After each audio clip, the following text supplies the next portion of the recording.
Hai mahasiswa, jumpa lagi dengan saya Natalia Kristiani, instruktur Modified Mind Mapping.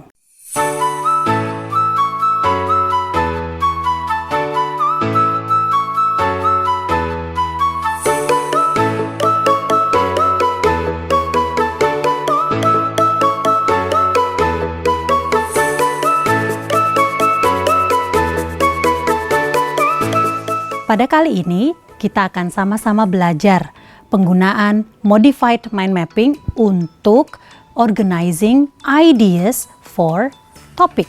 Di video tutorial kali ini, kalian akan belajar bagaimana menghimpun banyaknya ide dalam pikiran kita menjadi suatu topik yang akhirnya kita pilih, kemudian menghasilkan satu judul yang lebih spesifik.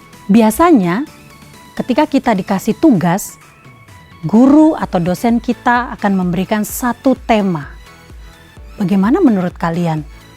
Tema itu adalah sesuatu atau satu kata atau mungkin frase yang terlalu luas, terlalu abstrak, sehingga itu membuat kita susah untuk menentukan tulisan apa ya yang akan saya buat.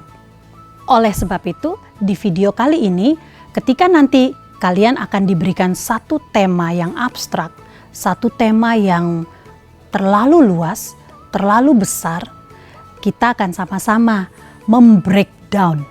Apa itu membreakdown? Membuatnya menjadi suatu yang lebih spesifik. Perjalanannya adalah dari tema menjadi topik, dari topik akan menjadi judul. Kalian siap? Yuk sama-sama kita berlatih di Modified Mind Mapping. Kita berlatih dengan satu tema yang sudah banyak orang tahu. Contoh ya, saya beri tema Papua. Nah, kata Papua. Bagaimana kata Papua ini nanti akan diturunkan menjadi beberapa topik. Dan kemudian dari beberapa topik itu kita pilih saja salah satu topik yang kemudian akan kita jadikan judul.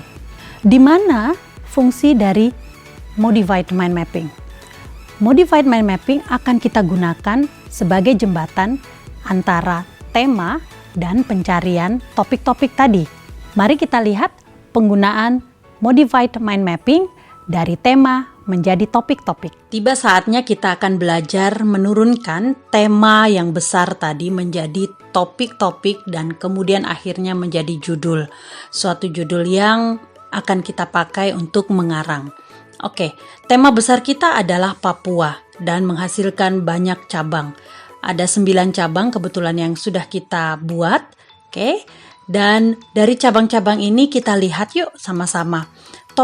Tiga topik ya, 3 cabang yang bisa menghasilkan satu topik yang sama. Oke, ada kata cabang tradisional, koteka, dan juga rumbai-rumbai. Nah, dari 3 cabang ini saya beri lingkaran berwarna oranye. Ya, kita beri lingkaran gitu ya, pakai contoh lingkaran tradisional, koteka, dan juga rumbai-rumbai. Kira-kira topik apa ini ya? Ketiga cabang ini kalau dijadikan satu. Oh, topiknya adalah Papua's Culture. Oke, satu topik sudah kita dapati dari tema Papua. Coba kita cari lagi yuk. Cabang-cabang yang lain, 3 cabang lain yang bisa kita ambil untuk kita jadikan satu topik. Ada beaches, ada Jaya Wijaya, juga Cendrawasih ya. Saya beri bentuk segitiga. Saya tandai dengan segitiga.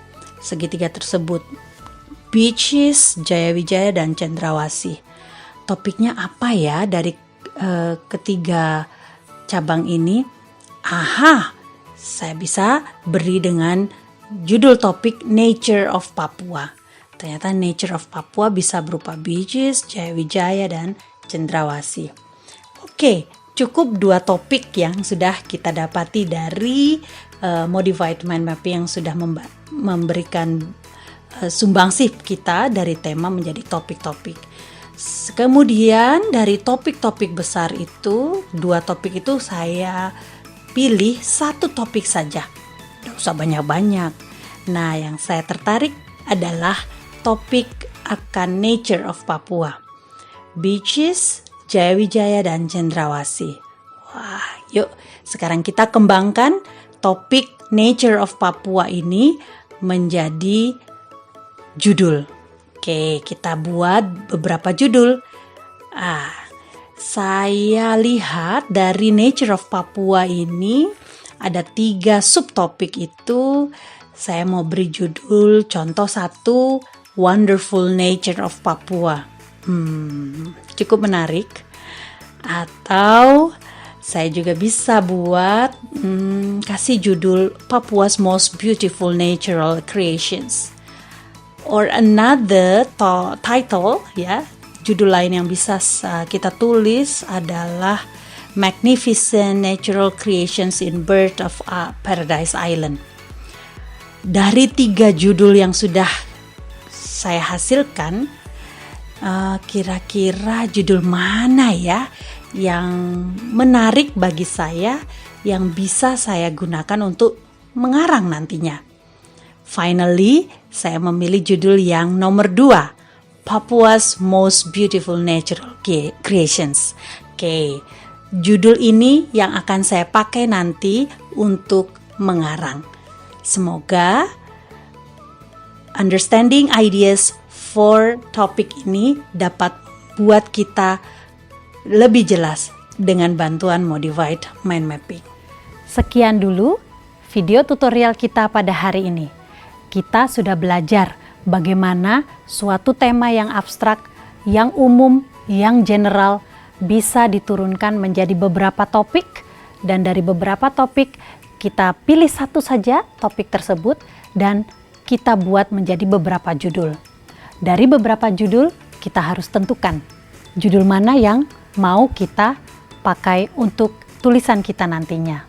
Harapan saya teman-teman mahasiswa dapat memahami ketika nanti diberikan suatu tema, konsep besar nih ya, konsep yang terlalu umum, teman-teman bisa membuatnya menjadi suatu judul yang lebih spesifik. Selamat berlatih mind mapping. Sampai jumpa di video tutorial selanjutnya.